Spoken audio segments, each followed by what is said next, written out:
Sesuai instruksi Presiden, polisi akan melakukan gelar perkara terbuka dan secara langsung terkait kasus dugaan penistaan agama yang dilakukan Gubernur nonaktif Ahok.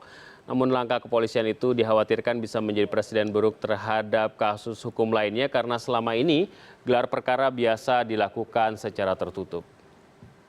Proses hukum terhadap saudara Basuki Cahayapurnama akan dilakukan secara tegas, cepat, dan transparan.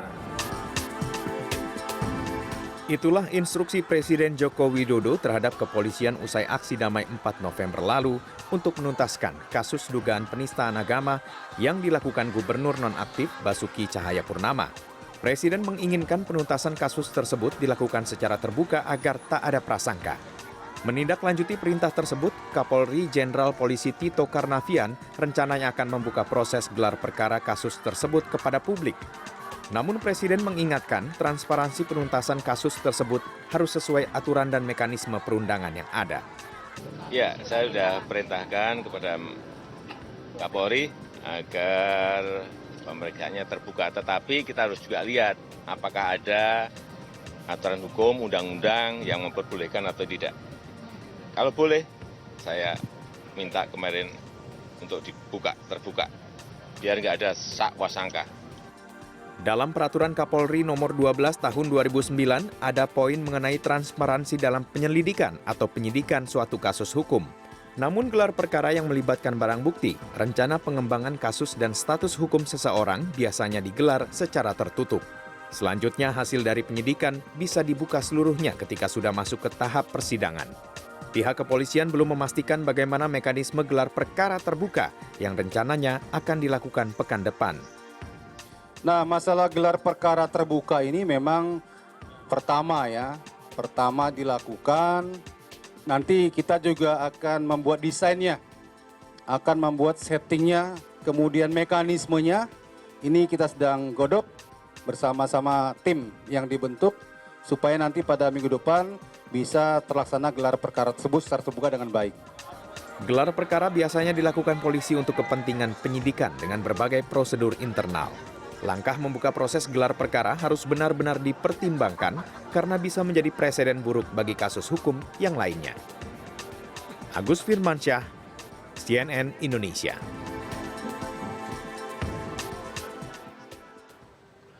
Proses hukum terhadap Gubernur DKI Jakarta nonaktif sudah mulai bergulir. Hari Senin ini Ahok diperiksa polisi terkait kasus dugaan penistaan agama. Publik terus mengikuti jalannya kasus ini dan menanti hasil kerja penyelidikan aparat kepolisian. Unsur transparansi sudah ditekankan Presiden Jokowi dalam kasus ini, bahkan sempat tercetus untuk membuka secara umum gelar perkara kasusnya. Sudah benarkah ucapan Presiden tersebut? Kami akan membahasnya bersama Nasir Jamil, anggota Komisi 3 DPR RI, Dadang Rusdiana, Sekretaris Partai Hanura DPR RI, Bivitri Susanti, Wakil Ketua Sekolah Tinggi Hukum Jantera, dan melalui sambungan satelit Brigjen Polisi Agus Rianto, Karopenmas Mabes Polri. Selamat malam Bapak, malam, Ibu. malam itu. Saya ke Jenderal Agus terlebih dahulu. Selamat malam Jenderal. Selamat malam Mas Vito. Assalamualaikum. Waalaikumsalam warahmatullahi wabarakatuh. Jadi ini fix ini akan digelar secara terbuka? Rencana yang sudah disampaikan oleh Bapak Kapolri akan kita lakukan seperti itu Mas Vito. Ya tentunya kita nanti akan melihat mekanismenya seperti apa. Ya karena memang ini menjadi perhatian Bapak Kapolri untuk menepis tudingan dari berbagai pihak.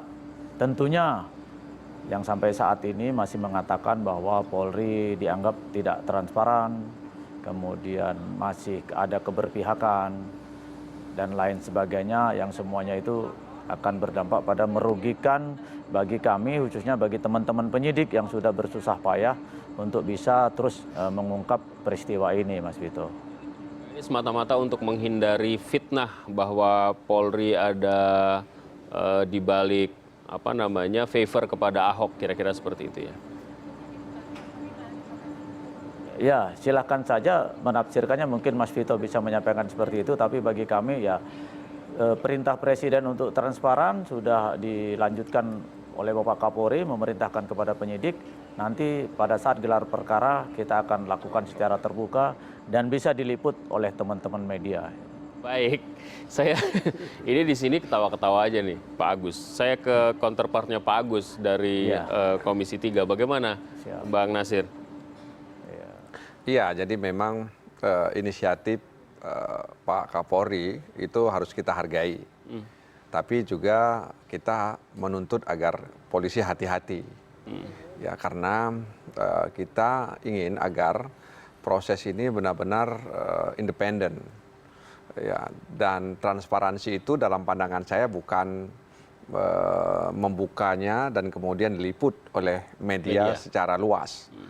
Transparansi itu dalam pandangan saya bahwa penyidik itu harus benar-benar memberi akses, ya, memberi akses kepada pencari keadilan dan kemudian memberi akses kepada orang-orang yang mereka nilai layak dan patut untuk memberikan keterangan, atau yang mungkin dalam bahasa lainnya adalah para ahli atau saksi ahli, ya.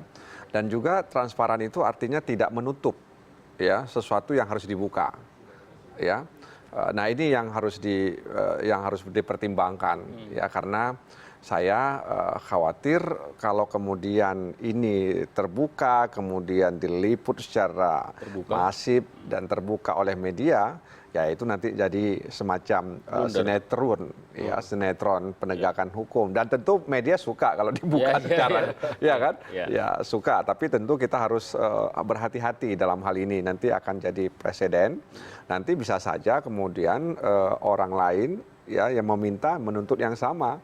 Kenapa kami tidak diperlakukan sama misalnya, sementara yang itu diperlakukan seperti itu. Nah, ini juga harus hati-hati. Jadi jangan juga khawatir supaya jangan dicurigai atau supaya lebih ini, jangan juga. Tapi tetap saja kemudian rujukannya itu adalah hukum acara pidana, begitu loh. Anda mau katakan bahwa kalau terbuka pun kalau misalnya memang ada niatan tetap saja bisa saja gitu. Ya, itu makanya saya juga mengatakan kepada teman-teman media, mungkin tidak begitu penting, ya, atau tidak begitu urgent terbuka atau tertutup, ya, tapi bagaimana polisi bisa meyakinkan publik, ya, bahwa mereka benar-benar independen tanpa intervensi.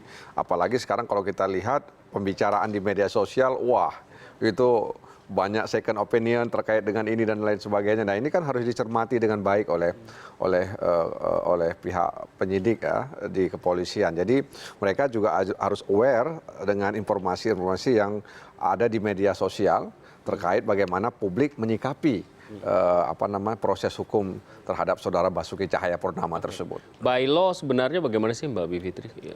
Ya, jadi memang Pak Agus tentu lebih tahu karena ini peraturan Kapolri sebenarnya yang mengatur, ya, tahun 2012 soal manajemen tindak pidana.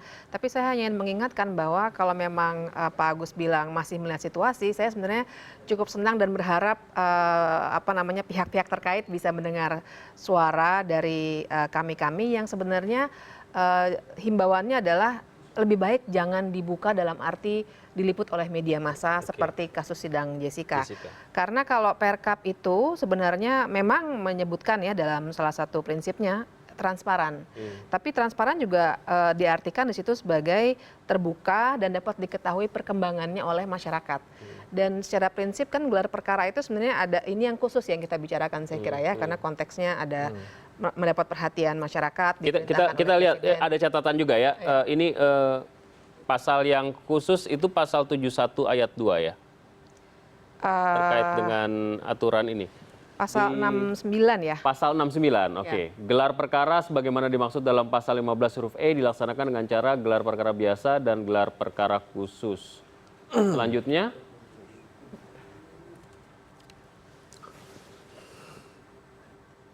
pasal 71 ayat 2 memerlukan persetujuan tertulis Presiden, Mendagri, Gubernur. Ini mungkin bisa menjadi perhatian publik secara luas atas permintaan penyidik. Perkara terjadi di lintas negara atau lintas wilayah, berdampak massal atau kontingen.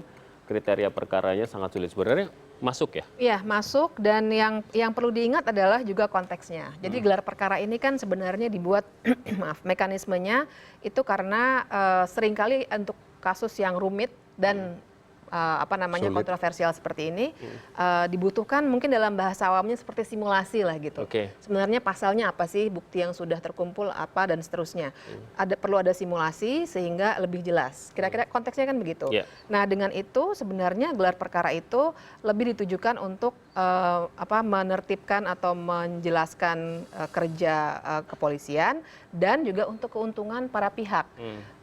Terutama gelar perkara khusus ya dari pihak masyarakat sipil, misalnya waktu kasus Bambang Wijoyanto ya dan beberapa kasus lainnya yang kontroversial. Munir misalnya. Minta ada gelar perkara supaya diperjelas, supaya transparan gitu. Jadi prinsip itu yang harus dilihat juga, sehingga ini bukan konsumsi publik sebenarnya, tapi konsumsi pihak-pihak yang terkait, tapi publik harus tahu, harus transparan. Implikasinya apa kalau misalnya dibuka? Implikasinya saya kira satu hal yang harus diingat adalah rincian dari proses hukum acara itu kan luar biasa rinci ya, luar biasa detail. Saya khawatir sekali pihak-pihak yang menonton di televisi misalnya punya persepsi ini sudah pengadilan nih. Kemudian ada trial by the media dan juga trial by social media gitu ya, para pengguna sosial media. Padahal dan itu menyandra majelis hakim ketika persidangan nanti. Nah, masalahnya ini belum sampai persidangan juga gitu. Ini adalah gelar perkara itu konteksnya adalah penyidikan dan juga ya awal penyidikan ya, pada penyelidikan sekarang, kemudian nanti penyidikan bisa ada.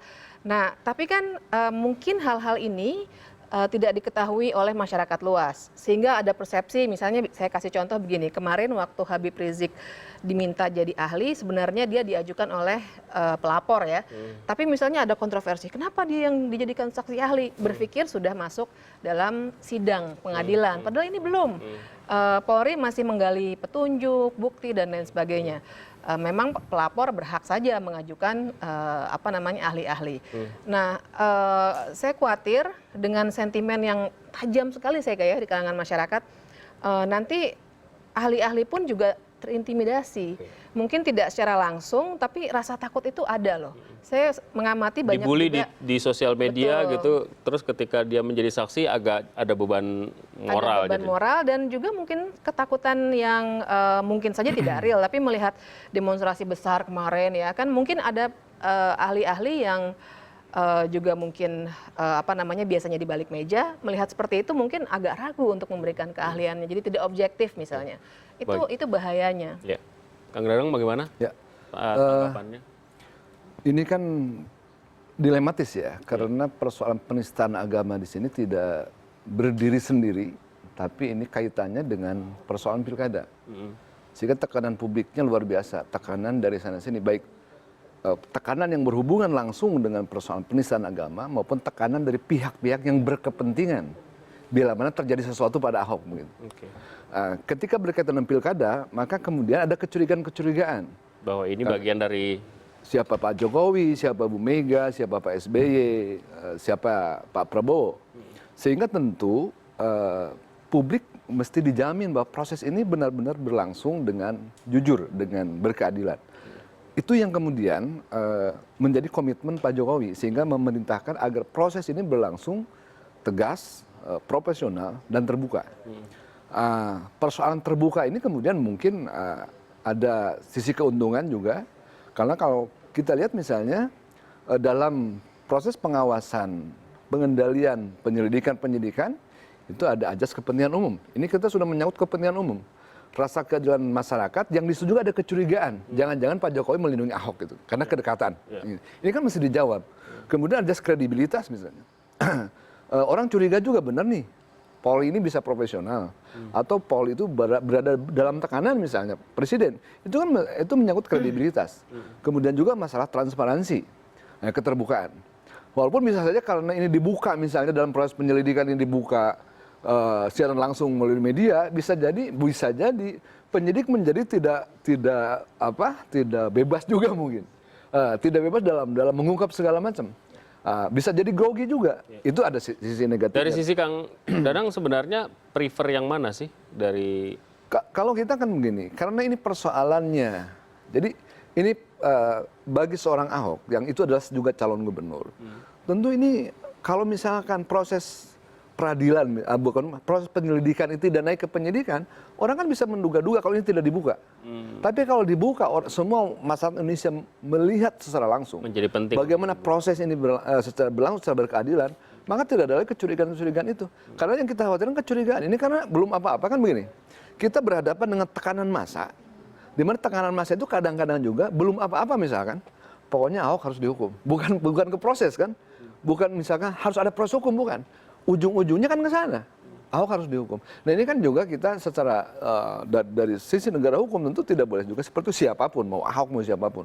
Itu harus diberikan sebuah rasa keadilan semuanya, baik masyarakat maupun orang yang kemudian diduga melakukan penistaan. Jadi saya kira proses hukum yang terbuka yang digagas oleh Presiden Jokowi saya kira itu menjawab. Ini kan di luar kebiasaan memang, di luar kelaziman, tapi ini adalah sesuatu yang memang dalam keadaan terpaksa, dalam keadaan darurat. Yang ini kalau dibiarkan dengan proses hukum biasa, ini saya kira tidak akan memuaskan semua pihak. Makanya harus dibuka saja, supaya semua pihak bisa menilai bahwa tidak ada main-main Jokowi dalam menegakkan hukum di Indonesia ini. Ada tanggapan? Ya, saya kira kita perlu mempertanyakan juga ya kemudian sebenarnya apa sih bedanya misalnya kasus Ahok dengan kasus-kasus lainnya seperti tadi saya sempat sebut kasus Bambang Wijoyanto. Ya. Saya kira perbedaan terbesarnya adalah satu pilkada ya, tapi perbedaan terbesarnya adalah ada tekanan massa yang kuat. Nah, yang saya khawatirkan kalau ternyata ini diakomodasi karena tekanan massa yang begitu besar, kita buka aja yuk gelar perkaranya. Saya kira ini akan jadi presiden yang buruk karena orang juga akan berpikir begitu terus. Kalau begitu kita tekan aja dengan massa nih kepolisian dan presiden dalam hal ini untuk memutuskan supaya gelar perkara dibuat terbuka. Karena menerjemahkan prinsip transparansi, saya kira banyak caranya ya, dan perlu diingat dalam gelar perkara itu dilibatkan juga pelapor ya, terlapor. Jadi kalau ada kekhawatiran disembunyikan, tidak ditutup-tutupi, saya kira pihak pelapor juga akan ada di situ bersama advokatnya dan lain sebagainya, sehingga itu sebenarnya bisa menjaga proses itu, dan kemudian setelah itu dibuka saja. Dan kalau pihak pelapor FPI dan kawan-kawan mau setelah itu konferensi pers menjelaskan apa yang terjadi di dalam, silakan. Itu adalah prinsip transparansi juga. Tapi disorot oleh media dan dijadikan seperti sinetron, itu yang saya kira berbahaya bagi penegakan hukum kita di masa yang akan datang. Karena sekali lagi media suka sekali dengan itu. Suka sekali, dan ya itu tadi ya, media sosial juga sekarang luar biasa besar dan friksinya semakin tajam. Dalam. Gitu. Ya. Bagaimana Bang Nasir? Ya, jadi tadi saya sependapat dengan Mbak Fitri ya, bahwa transparan itu artinya memberitahukan kepada publik bagaimana perkembangan kasus itu. Dan tentu saja dalam rangka penyelidikan, kemudian ingin ditingkatkan ke penyidikan misalnya, itu kan tidak semua informasi harus diberikan, ya, karena ada hal-hal yang harus dijaga oleh penyidik supaya proses hukum ini benar-benar aman, kan begitu. Nah, karenanya ketika ada keinginan untuk terbuka, itu yang dikhawatirkan Bipitri tadi dan juga kekhawatiran saya. Karena apa? Karena menurut saya yang namanya gelar perkara itu kan untuk mencari kesepahaman supaya tidak bolak-balik ke depan dan lain sebagainya. Sehingga kemudian ketika misalnya nanti sudah sampai kepada penyidikan, lalu diserahkan kepada penuntut, lalu sampai kepada pengadilan, ya udah clear. Sebenarnya Alvito, ini kan bukan persoalan rumit sebenarnya. Walaupun kadang-kadang orang berpikir, ini sangat dilematis posisi polisi. Soal penistaan agama itu bukan hal yang rumit sebenarnya. Dan bukan barang baru juga. Dan bukan barang baru. Jadi tugas polisi itu menyiapkan berkas. Ya, jaksa menyiapkan penuntutan, hakim mengadili, ya. Jadi kenapa harus dibuat rumit, kira-kira begitu? Mungkin saja Kapolri dan Presiden melihat ini bobot politisnya itu besar ketimbang bobot yuridisnya. Tapi menimbang bobot politis itu justru menimbulkan tanda tanya pada akhirnya kenapa harus dibuat terbuka misalnya begitu. Ya, jadi kalau saya menilai memang karena mungkin Presiden menilai bahwa ini bobot politisnya lebih besar ketimbang bobot yuridisnya. Sehingga kemudian harus dibuat seperti itu. Nah, tapi seingat saya juga Kang Dadang, yang namanya unjuk rasa 4 November kemarin itu tidak ada tuntutan untuk menggelar perkara ini saya terbuka. Gitu. Iya, bagaimana Pak Agus? Ini kayaknya ada tekanan politik dan karena itu harus terpaksa dibuka. Tapi dijawabnya mohon setelah jeda. Kami akan kembali setelah jeda berikut ini. Tetaplah bersama kami.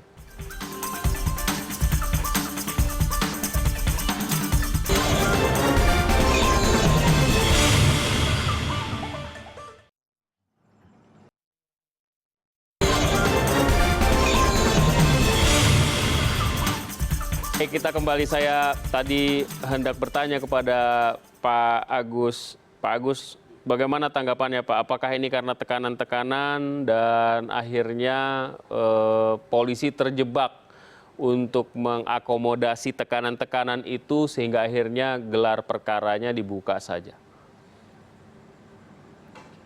Mas Vito, sebetulnya saya udah habis responnya karena beliau-beliau bertiga kan sudah saling merespon gitu kan apa yang menjadi bahasan kita malam ini. Iya. Ya beliau-beliau ahli-ahlinya lah di sana. Saya hanya mungkin ada beberapa hal tadi. Kalau dikatakan tadi tekanan masa tidak, sebetulnya intinya bahwa kami akan menunjukkan ya kami bekerja sesuai dengan aturan yang ada, tidak ada tekanan. Kami berupaya untuk tetap independen, ya mudah-mudahan kami bisa profesional. Kalau transparan sudah kami lakukan. Ya, setiap perkembangan hasil pemeriksaan dari teman-teman penyidik, saya termasuk salah satunya menyampaikan. Tapi yang paling penting bahwa sebelum kita dialog tadi, di antara Mas Vito dan beliau-beliau di sana sudah muncul sepertinya adanya rasa kecurigaan, ketidakpercayaan bahwa proses penanganan yang dilakukan oleh Polri ini seperti apa gitu. Nah, kemudian yang perlu juga saya tekankan pada saat malam hari ini terkait dengan rencana Bapak Kapolri untuk membuka gelar perkara nantinya untuk memutuskan apakah status kasus ini nanti akan ditingkatkan menjadi penyidikan ataukah tidak. Nah ini untuk kita buktikan sementara sinyalmen yang ada yang selama ini disampaikan termasuk juga dialamatkan kepada Bapak Kapolri ini beliau akan jawab nantinya pada saat gelar perkara yang akan dilaksanakan beberapa waktu yang akan datang. Tentunya ini nanti pertimbangan penyidik apakah dianggap pemeriksaan sudah cukup atau belum. Tapi kelihatannya untuk minggu ini kita masih akan terus melakukan pemeriksaan. Satu hal mungkin Mas Vito yang selalu saya tekankan setiap saya menyampaikan informasi tentang rencana untuk melaksanakan gelar terbuka ini bahwa Pak Kapolri mengharapkan semua pihak menyikapinya secara jernih. Dalam artian apapun keputusannya nanti itulah yang harus kita sepakati dan harus kita patuhi dan kita akan laksanakan bersama. Jadi kita berharap tidak ada lagi tudingan-tudingan walaupun mungkin ya nggak masalah bagi kami itu untuk meningkatkan rasa tanggung jawab kami ataupun meningkatkan profesionalisme kami, meningkatkan kinerja kami, mendapatkan masukan, koreksi dari semua pihak, termasuk juga dari beliau-beliau yang ada di studio pada malam hari ini, Mas Vito. Mudah-mudahan ke depan kami bisa lagi, ya. Pertanyaan saya yang dimaksud gelar perkara itu yang dibikin terbuka, yang dibuat terbuka dan kemudian publik bisa menyaksikannya, itu seperti apa sih? Apanya yang terbuka? Ya, saya akan mengarah ke sana Mas Vito. Ya. Jadi akan mengarah ke sana, cuman Mas Vito sudah bertanya kembali ya, saya langsung jawab saja gitu ya. Mohon maaf. Jadi nanti untuk mekanismenya memang sedang akan kita buat formulanya seperti apa. Tapi pada prinsipnya Pak Kapolri sudah mengatakan dengan tegas, nanti teman-teman media bisa meliput. Kalau ada yang mau live silahkan.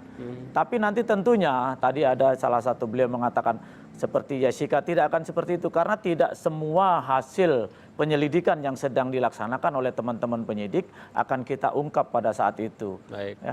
Kalau mungkin ada kekhawatiran dari saksi nanti mungkin akan ada intimidasi dari pihak-pihak yang tidak bertanggung jawab.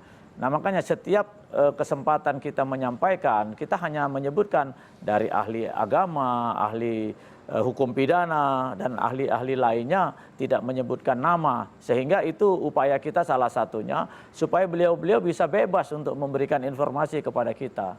Itu Mas Vito. Ya, jadi pertanyaan saya yang nggak ngertinya gelar perkaranya tuh nanti seperti apa? Apakah nanti penyidik menanya-nanyai, bertanya kepada saksi dan itu dibuat terbuka? Atau hasil dari tanya-tanyaan itu dirangkum sedemikian rupa baru kemudian dipaparkan oleh Jenderal Agus atau Kombes Martin atau Jenderal Boy Rafli, bagaimana Pak? Jadi seperti contohnya sidang yang baru-baru ini Mas Vito. Jessica? Enggak seperti itu. Oh beda. Ya. kelihatannya formula dasarnya tidak seperti itu, tapi memang ada diskusi di antara para pihak, nanti penyidik dengan pihak-pihak saksi ataupun ahli yang ada di situ secara singkat terhadap kasus, ada hal-hal yang mungkin sudah menjadi pegangan bagi teman-teman penyidik bahwa nanti ini yang akan kita diskusikan, karena itu lebih kepada untuk kita dapatkan keputusan lebih lanjut, lebih jelas perkara ini akan arahnya kemana gitu. Tidak seperti yang kita lihat sidang beberapa waktu yang lalu yang berlarut-larut semua permasalahan dikemukakan, gitu baik, Mas Vito. Baik. Ada tanggapan, Bapak Ibu? Silakan bertanya kepada Pak. Ya. Enggak. Jadi begini, ini kan ada titik rawan ya. Di gelar perkara ini ada titik rawan. Jadi outputnya adalah hukum, tapi impactnya, dampaknya adalah politis gitu ya. Jadi kan orang nih, mohon maaf mungkin kawan-kawan di sebelah yang lain gitu, ini berharap agar naik dari penyelidikan ke penyidikan, tersangka kan. Dampak politisnya lain dong di Pilkada DKI ini. Sehingga saya teman-teman sebelah atau teman di sebelah? Ya bisa, tidak seperti itu juga. Nanti kita bahas sendiri ya, itu ya episode khusus.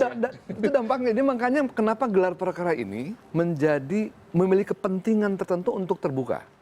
Sebab penyelidikan naik ke penyidikan dan menjadi tersangka itu berdampak politis terhadap misalnya nasib tiga pasangan ini. Ada yang bernasib baik, ada yang bernasib elektabilitasnya turun. Tapi ketika ketika penyelidikan tidak merangkak ke penyidikan, artinya penghentian penyelidikan, maka itu akan juga berdampak positif bagi Ahok, negatif buat yang lain.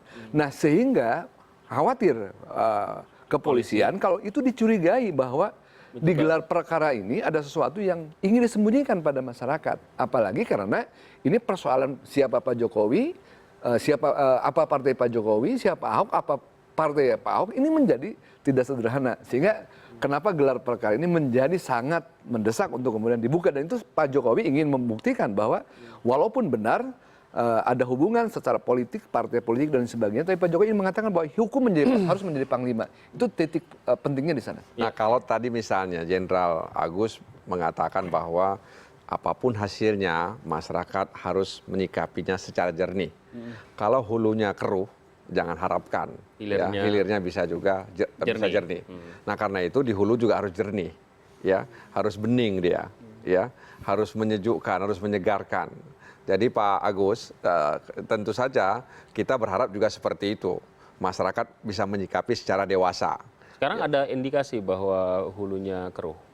Ya, dari berbagai macam berita ya di media sosial ya terkait pidato ini, pidato itu dan lain sebagainya, foto ini, foto itu dan sebagainya. Itu kan akhirnya membentuk opini ya, dan kemudian bertanya-tanya ya, mungkinkah ya bahwa proses ini akan berjalan secara independen dan objektif, kira-kira begitu.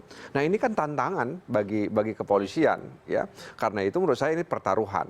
Karena itu saya katakan tadi juga, meskipun saya bisa memahami keinginan Presiden, kemudian juga Pak Kapolri untuk membuka dan kemudian diliput dengan media, meskipun tadi mekanismenya juga belum begitu jelas seperti apa, ya, maka itu juga harus benar-benar disikapi dengan hati-hati. Yang penting tadi itu tetap dalam koridor bahwa memang ini dilakukan tanpa ya ada tekanan siapapun. Jadi polisi dia rujukannya ya saksi, kemudian juga ahli, dan kemudian juga mampu menemukan alat bukti. Tapi polisi begini, Pak Agus, koreksi saya jika saya salah. Ini polisi nggak melakukan proses, dibilang lambat. Diproses sekarang mau terbuka, salah lagi. Gitu ya kira-kira, serba salah ya memang polisi sekarang di posisi yang serba salah ya? Alhamdulillah Mas Vito, berarti ekspektasi masyarakat kepada Polri terus meningkat. Iya. Ya, tapi bagaimana tanggapannya dari apa yang disampaikan oleh... Mudah-mudahan kami ke depan bisa lebih baik lagi. Iya, pastilah itu doa kami bersama. Apa yang memberikan tanggapan dari Bang Nasir tadi? Soal hulunya harus jernih, sehingga bawa sampai ke hilir juga jernih. Gitu. Ya, mudah-mudahan itu sudah kami lakukan ya Mas Vito, ya Pak Nasir Jamil ini kan merupakan salah satu elemen dari masyarakat sebagai pengawas eksternal bagi kami. Tentunya beliau lebih memahami juga tentang kinerja Polri, mulai dari hulu sampai ke hilir. Ya tentunya harapan kami dari beliau-beliau juga mampu memberikan masukan kepada kami. Bagaimanapun kami ini kan milik masyarakat, bekerja untuk masyarakat, bertanggung jawab juga kepada masyarakat. Ya sehingga apabila mungkin ada hal-hal yang kurang pas, ya tentunya kewajiban kita bersamalah untuk bisa memperbaiki sehingga polisinya ke depan semakin lebih baik. Baik, Mbak. Kalau saya sebenarnya ya terus terang saja, concern saya bukan hanya pada polisi, sebenarnya bukan pada pihak independensi pihak kepolisian. Concern saya lebih kepada dampaknya pada masyarakat luas. Saya dari dulu kami ya di kalangan masyarakat sipil tentu saja mendorong supaya kepolisian transparan dan lain sebagainya. Jadi saya setuju betul transparan dan lain sebagainya. Cuma kalau disiarkan secara live itu dampaknya pada masyarakat apa? Dan masyarakat satu hal dan juga pada kasus seperti apa. Karena kalau kita lihat perbandingan dengan negara lain saja ya, bahwa suatu sidang pengadilan disiarkan terbuka begitu, itu luar biasa jarang. Di beberapa negara cuma bisa dilukis saja, bahkan nggak boleh difoto. Tertutup ya. Nah ini baru gelar perkara. Gelar perkara itu biasanya ya, kalau sekarang mungkin konteksnya maka awal penyidikan ya. Jadi buat masyarakat awam yang apa namanya belum tahu bahwa masih ada lagi nih tahap namanya penuntutan, kemudian masuk pengadilan dan di pengadilan bisa banyak lagi cerita, itu jadi punya persepsi yang liar nantinya. Dan kenapa akhirnya bisa berdampak pada penegakan hukum? Itu tadi ahli-ahli jadi bisa khawatir, pihak-pihak dan lain sebagainya. Jadi kalau saya concernnya lebih kepada bukan Polri-nya semata, tapi dampaknya pada masyarakat. Ini yang harus diperhatikan. Bahkan barangkali mungkin juga akan terjadi benturan, kita khawatirkan. Pro dan kontra, karena bagi yang misalnya yang pro misalnya, ya pro misalnya yang terbuka, atau katakanlah pro dengan Basuki Cahayapurnama misalnya, dia merasa mendapat legitimasi dari apa yang dilihat dia, sehingga dia merasa berani untuk berbenturan dengan dan kemudian dia potensi untuk berbenturan, apalagi ada pihak-pihak yang ingin membenturkan. Makanya memang harus hati-hati. Jadi menurut saya apapun pilihannya, ya meskipun Bivitri mungkin kurang sependapat terbuka, apapun pilihannya saya pikir memang harus diperhatikan dan harus diantisipasi. Ya, sehingga kemudian kekhawatiran bahwa ini akan seperti ini itu dijamin oleh polisi tidak akan terjadi. Nah, itu yang harus dilakukan. Dan jangan-jangan narasi di gelar perkara itu bisa dijadikan bisa dijadikan wacana untuk kemudian demo lagi misalnya. Atau terbukanya saya sebenarnya setuju Bang. Cuma terbukanya seperti apa itu tadi. Nah, itu kan kata soal live tadi loh. Itu Pak Agus itu kan katanya dibatasi. Nah, pembatasan seperti apa juga kita masih belum tahu ya Pak Agus ya. Iya. Jadi nanti memang ini akan kita susun formulanya seperti apa Mas Vito. Karena kan memang ini termasuk hal yang jarang dilakukan selama ini. Yang sebelum-sebelumnya kan untuk gelar itu sifatnya gelar biasa. Kali ini kan gelar perkara yang khusus. Tadi ada beberapa kriterianya sudah disampaikan dalam peraturan Kapolri itu. Nah nanti tentunya dari tim yang akan mempersiapkan ini akan membuat formula-formulanya seperti apa. Kapan terakhir? Ya mudah-mudahan niat baik Bapak Kapolri bisa terwujud dan masyarakat bisa memahami. Tentunya tadi yang saya tegaskan itu keinginan Bapak Kapolri selalu beliau sampaikan masyarakat dapat menyikapinya secara jernih. Nah sehingga kalau sudah jernih kita semua ya kewajiban kita bersamalah. Termasuk Bapak Ibu yang ada di studio, mungkin juga saya menyampaikan dan juga para pihak yang memang berkompeten kami mohon untuk dukungannya bisa menginformasikan tujuan polisi ini baik sebetulnya. Ya sehingga untuk bisa memastikan kasus ini berjalan sesuai dengan koridor yang memang seharusnya kita lakukan. Baik, Pak, ini pertanyaan agak blunder barangkali, seperti biasa Bapak kan kenal saya begitu ya. Tapi pertanyaan saya begini, jangan-jangan gelar perkara terbuka ini semata-mata hanya untuk membersihkan nama presiden supaya tidak seperti dalam tanda kutip menjadi bagian dari pemenangan dan lain sebagainya. Ini semata-mata itu, bukan untuk membuat kasus ini menjadi efektif jalannya. tapi semata-mata untuk pencitraan agar Jokowi tidak favor kepada Ahok. Semata-mata itu aja sih sebenarnya, bukan untuk kepentingan penegakan hukum. Gitu Pak pertanyaan saya Pak. Ya memang tadi sudah dijawab sendiri Mas Vito, pertanyaannya blunder. Jadi jawaban saya pertanyaannya tendensius jadinya Mas Vito. Ya gimana dong jawabannya? Nggak boleh seperti itu kan. Boleh dong, boleh dong. Kita menyikapi secara bijak. Niat beliau baik, Pak Kapolri baik, mengharapkan masyarakat bijak. Ya kita lihat saja nanti perkembangannya ya. Itu mungkin Mas Vito. Tinggal Pak Agus saya pikir memang harus diantisipasi. Kalaupun nanti misalnya gelar perkara itu dibuka, harus diantisipasi juga. Kalau bukanya dikit kayak mana dampaknya. Kalau bukanya banyak gimana. Kalau bukanya habis gimana gitu. Kan harus ada antisipasinya ya, gitu. Mudah-mudahan nanti formulanya sudah segera dipersiapkan oleh teman-teman yang membidangi Pak Nasir Jamil. Terima kasih Pak masukannya Pak. Kapan itu Pak gelar perkara ini akan dilaksanakan? Kita kan punya waktu lebih kurang 2 minggu ya sejak kemarin disampaikan oleh Bapak Wakil Presiden. Sehingga mungkin minggu-minggu depan kita akan ada progres untuk kesiapan kita dalam rangka pelaksanaan gelar terbuka ini. Atau gelar perkara secara terbuka ini Mas Vito. Tapi benar Pak, pertanyaan saya apakah menjadi lebih efektif Pak kalau dibuka? Ya tergantung nanti kita menyikapi. Kan kita tadi katakan kalau polisi dianggap masih lamban. Kemudian kita upaya untuk mewujudkan secara cepat pemeriksaan ini. Kemudian sekarang menepis lagi tudingan polisi tidak transparan. Sekarang kita coba buka. Tentunya dengan dampak-dampak ikutan yang harus juga tadi apa yang disampaikan oleh Pak Nasir Jamil harus kita pertimbangkan, kita perhitungkan. Kemudian dari Ibu Bivitri tadi juga sudah memberikan masukan yang sangat banyak, berarti bagi kita bagaimana nanti sikap kita apabila menghadapi hal-hal yang mungkin tidak kita persiapkan sebelumnya. Tentunya ini akan menjadi bahan pertimbangan bagi kami sehingga nanti bagaimana mekanismenya, formatnya tentunya diharapkan bisa lebih lancar ataupun bisa berhasil sesuai dengan apa yang kita harapkan. Baik, kita jeda terlebih dahulu, kita jeda kembali, kami akan kembali sesaat lagi, tetaplah bersama kami.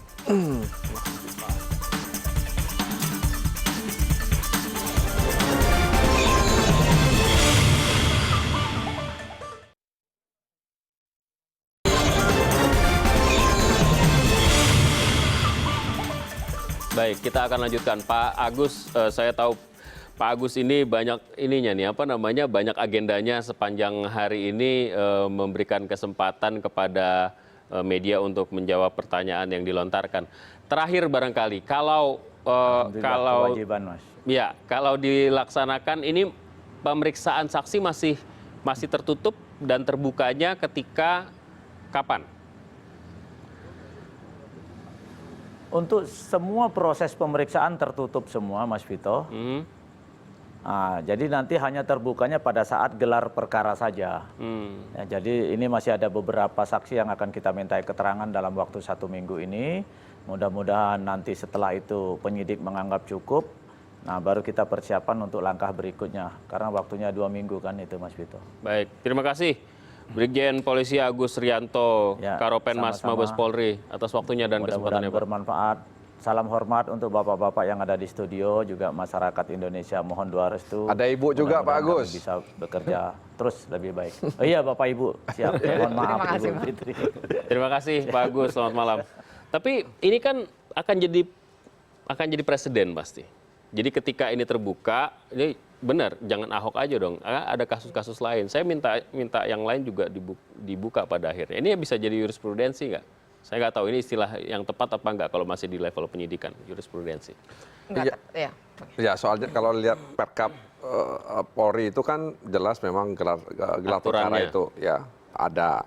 Cuman tertutup dan terbukanya kan tidak disebutkan di situ.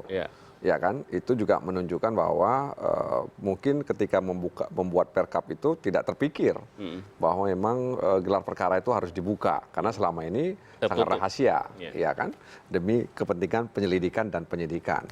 Nah, karenanya ya sangat mungkin terjadi ya bahwa kemudian ketika ini seperti itu orang juga akan menuntut yang sama. Terutama kasus-kasus politis. Ya, tentu. Kasus-kasus yang yang punya muatan politisnya kuat begitu, ya, sehingga kemudian orang juga menuntut yang sama. Nah, makanya saya katakan sebenarnya meskipun presiden sudah meminta seperti itu, ya, jadi memang sekarang bolanya itu ada di tangan Polri gitu loh, ya, bolanya ada di tangan Polri. Bagaimana mereka menyikapi ini? Nah, karenanya mereka harus hati-hati. Ya, jangan sampai kemudian karena terlalu panas, ya, mereka buka lalu kemudian mereka lempar kepada masyarakat. Dan menurut saya kalau tidak diantisipasi justru ada persoalan baru lagi gitu loh, ya, persoalan hukum baru lagi. Nah, ini yang harus dicermati ya oleh Kepolisian Republik Indonesia terkait masalah ini. Iya, jadi dikatakan jurisprudensi tidak bisa ya, karena kan masih di tahap penyidikan sebenarnya. Nah, tapi bahwa ini bisa jadi presiden ke depannya mungkin saja. Begini, dari dulu sebenarnya pihak masyarakat sipil mendorong ada keterbukaan ya, supaya polisi makin profesional dan lain sebagainya. Tapi yang dikhawatirkan... Nggak gitu-gitu juga sih, terbukanya maksudnya ya, gitu. terbukanya seperti apa sekali lagi. Dan kemudian yang harus diingat juga adalah tekanan masyarakat ini yang saya khawatir jadi presidennya tuh di situ. Akan jadi banyak kelompok-kelompok di masyarakat yang berpikir, oh gini nih cara bikin gelar perkara terbuka. Kita demo aja sampai ratusan ribu, ternyata karena dulu pernah terjadi seperti itu. Nah, menurut saya kalau memang mau diperbaiki sistemnya, ayo. Tapi dikaji dulu, dibikin kebijakan yang jelas, dibuat perkap yang baru. Secara prosedural sekarang sebenarnya tidak ada gelar perkara yang terbuka dalam arti itu ya. Kapan terakhir ya? Nggak ada ya, belum pernah ada. Gelar perkara sebenarnya terjadi yang biasa ya, karena untuk perkara yang kompleks. Tapi yang khusus itu biasanya itu tadi ada syarat-syaratnya. Dan biasanya karena nggak terbuka, barangkali kita juga jarang yang punya data begitu ya, kecuali para pihak. Nah, yang harus diingat adalah prinsip dalam penegakan hukum itu independen ya, transparan ya, tapi kalau disorot seperti itu, maka sebenarnya independensi dari penegak hukum itu malah bisa terkikis. Karena mereka ada kecenderungan mereka juga show ya, mereka juga mau dilihat oleh media massa misalnya, dan kemudian yang kedua juga aparat penegak hukum jadi malah jadi kurang profesional, karena sebenarnya kalau kita lihat dalam BAP saja, BAP dari ahli itu biasanya tidak terbuka, tidak disampaikan pada tersangka bahkan ya Bang ya. Jadi nanti di pengadilan baru dibuka lagi kalau memang perlu. Hanya BAP tersangka yang biasanya terbuka. Nah, ini semuanya mau dibuka luas. Saya kira ini itu tadi banyak detail dalam penegakan hukum ini dalam proses penyidikan yang Polri tahu sekali, para advokat tahu sekali, tapi masyarakat awam disuguhi itu sebagai tontonan. Nah, itu yang bisa mempertajam friksi yang sekarang sebenarnya sudah sangat tajam. Oke, catatan ya. Yang harus kita garis bawahi adalah niat baiknya ya. Niat baik seorang Presiden Jokowi menghargai perasaan umat Islam. Jadi umat Islam yang mayoritas 85% itu harus mendapatkan ketenangan dan kepastian. Apakah benar itu ada penistaan atau tidak. Jadi itu harus clear. Sehingga perintah Pak Jokowi untuk membuka gelar perkara ini adalah sebuah niat yang mulia yang tentunya nanti mekanismenya diatur oleh bukan seperti yang saya duga kepolisian. Ya, ini semata-mata untuk mencuci. Oh tidak, untuk membersihkan. Ini adalah menyangkut perasaan mayoritas umat Islam, itu yang harus kita hargai. Jadi berbondong-bondongnya ratusan ribu umat Islam yang kemarin meminta keadilan itu harus dihargai sebagai sebuah upaya mencari keadilan. Dan sebagai seorang presiden di negara yang mayoritas muslim ini harus tentu menunjukkan sikap bijak. Dan Pak Jokowi sudah menunjukkan sikap bijak itu. Dan saya kira banyak kemaslahatannya ketika rakyat langsung melihat. Tentu ada sisi negatif, tapi kemaslahatannya saya melihat itu lebih besar. Dan mudah-mudahan walaupun tentu ini tidak menjadi presiden yang menjadi kerumitan ke masa yang akan datang, tapi justru ini adalah membuktikan bahwa kita benar-benar menghargai sebuah peristiwa besar secara proporsional. Kalau peristiwa kecil yang tidak menyangkut kepentingan yang banyak, tentu tidak usah kita buka-bukaan dalam gelar perkara. Ini saya kira. Tapi Alvito, saya ingin sampaikan juga bahwa jangan sampai kalau kemudian publik mencurigai, lalu dicurigai juga. Misalnya gimana? Ya, artinya ketika publik mencurigai, wah ini ada ini, ada itu dan sebagainya. Polisi juga tidak boleh curiga dengan kecurigaan publik tersebut, ya, karena apa? Karena memang publik selama ini di negeri ini sudah sering melihat bahwa hukum itu tumpul ke atas dan tajam ke bawah.